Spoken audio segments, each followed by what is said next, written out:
Mongolar Julio Chermejevjigagari Ahmututa.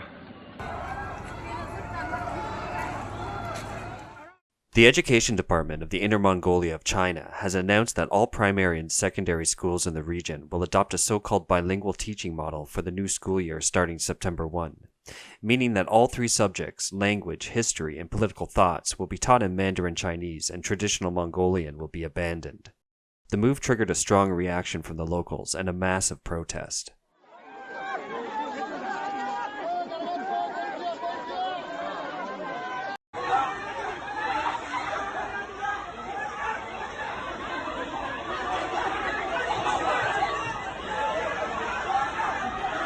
The Human Rights Information Center of Inner Mongolia said that most government schools are left vacant because of school strikes. Many Mongolian parents are now planning to educate their children at home instead of sending them to school. Ordinary herders who used to live in rural areas also staged simultaneous demonstrations in major cities across Inner Mongolia against the government's cultural extermination.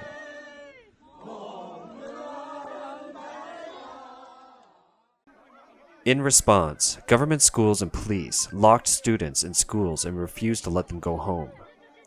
Parents, teachers, and students in Ehrenhot gathered in front of the schools to demand the immediate release of their children and friends, but were blocked and beaten up by the police.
Until August 31st, hundreds of Mongolian activists have been detained by the authorities or placed under house arrest.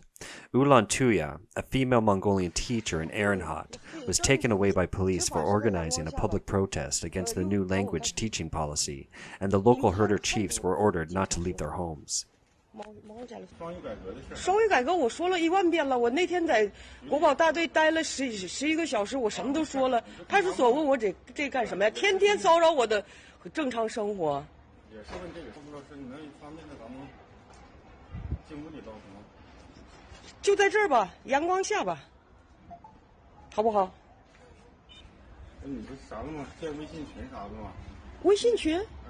你不是一中老师吗？是啊，也是党员，所以说我们就希望你宣传正能量的。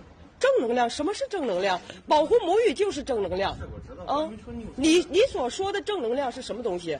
我再告诉你一件事，这正能量这3个字不要轻易的用。你知道这3个字来源在哪里吗？有一个骗子，在骗他的女职工。说，哎呀，你身体充满了负能量，我给你输入点正能量吧，这是这样来的，所以你千万不要轻易的去用的。然后诱奸了这个女职工，所以你这个词儿不要用。那我应该怎么说？那你应该说事实，拿事实说话呀。就算是这个词儿没有这样的来源，我保护母语本身就是个很正能量的东西，你跟我谈的是哪一方面的正能量？ Earlier, on August 23rd, Chinese authorities shut down the only Mongolian-language social media platform in China, Bainu, which translates to, "How are you?" The Chinese government has also banned Mongolians from discussing the issue of bilingual education in primary schools. Mongolians and rights groups have condemned the Chinese authorities for suppressing freedom of speech and stifling their ethnic identity, describing it as a policy of cultural extermination in Inner Mongolia. A bilingual company employee told the BBC that parents of students in Hohhot, Ordos, Ulaanbaatar, Shilingol, and Ulaanbaatar are now writing a joint letter to the authorities calling for a change in the policy. He said many parents have said they would boycott school in the fall if the appeal doesn't work, but he also said their outreach has been subject to police caution and interference, and some have been afraid to speak out. A retired Mongolian language teacher in Ulaanbaatar says the Mongolian script is the only standing script in the world, a script that is standing between heaven and earth. It is the pride of the Mongolian people. This is not the first time that the Chinese Communist Party has implemented a policy to abolish the mother tongue of a Chinese people. There are 56 officially recognized ethnic groups in China, the largest of which are the Han Chinese, who speak as much as 7 dialects. In 1973, Mao Zedong, the head of the CCP, issued a directive to the State Council to gradually abolish Chinese characters and other dialects and replace them with Pinyin, a dialect of Mandarin, which is one of the local languages from northern China. The elimination of Chinese characters was not successful due to public opposition. However, the authority took a step to promote simplified Chinese in order to replace traditional Chinese, which has been around for 5,000 years. If we take a closer look at the simplified characters, interesting things happen.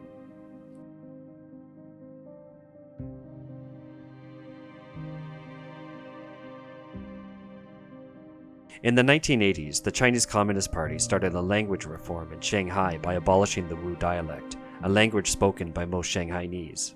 A post-80s Shanghainese wrote an online article remembering the policy, saying that speaking Mandarin is as hard as speaking English for the Shanghainese.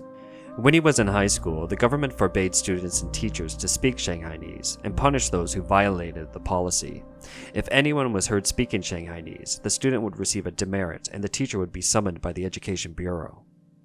In 2008, the CCP extended this policy to Hong Kong, a former British colony with one country, two systems that was promised high autonomy and freedom. In Hong Kong, over 97% of the population speaks Cantonese.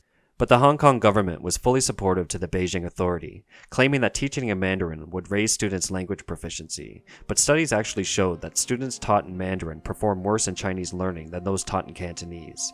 This led to massive protests in Hong Kong. Despite public opposition, the policy was still in effect. The CCP-led Tibetan government has also restricted Tibetan language education and pushed for Mandarin. The Public Security Bureau of the Tibet Autonomous Region, TAR, in a document issued in February 2018, characterized the protection of the mother tongue as an act of subversion and asked residents to report any of those acts to the public security authorities. In 2014, the CCP set up labor camps in Xinjiang and imprisoned more than 1 million, mainly Uyghur residents and even Kazakh citizens in the name of re-education, forcing them to learn Mandarin and Chinese characters, singing the praises of the Chinese Communist Party, and eating pork against their beliefs. Chinese author Yi Fu once said, "To destroy a nation, start by destroying its culture. To destroy a culture, we must first destroy its history. A people whose traditions and morality are destroyed loses his or her soul and will." Sadly, this is the attitude of the Chinese Communist Party towards the Chinese. These people, who live in China but whose mother tongue is not Mandarin, want the world to know that Mandarin does not represent the Chinese language, and the Chinese Communist Party does not represent the Chinese people.